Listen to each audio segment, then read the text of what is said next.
John Brack's painting The Wedding Breakfast from 1960 is part of a series of pictures that John Brack painted on the subject of the wedding. The series itself was completed between 1960 and 61. John Brack painted 8 oil paintings and 5 drawings. One of those paintings is currently held by the NGA in Canberra. It's called Bride and Groom.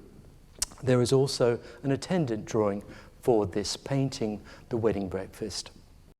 In the middle 50s, John Brack was very concerned with painting what might be called social commentary pictures, very much set within his milieu in Melbourne.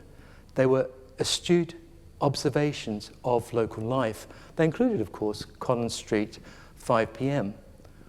It's only a scant 5 years later that John Brack comes to the idea of painting the wedding. He had thought quite a lot about it. He had made considerations of the kind of pictures that he could see in European art history from the 15th and 16th century. But surely Brack was much more interested in painting a picture that meant something about his then life in Melbourne as a parent, as also someone who would be very much involved in family life and those of the lives of others, and of course the wedding.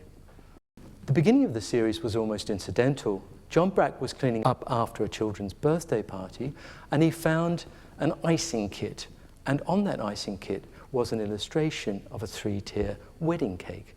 This began the series. It also presented him with the opportunity to have a motif to center his activity around.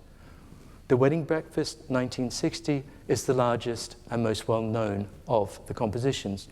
What do we see in the painting?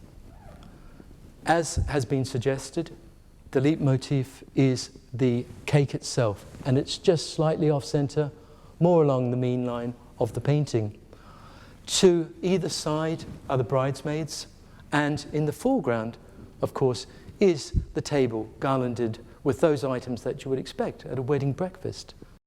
What Brack did, in essence, was to actually challenge the very notion of his painting, and indeed he would challenge then, I think, his audience, because the gambit was something quite new.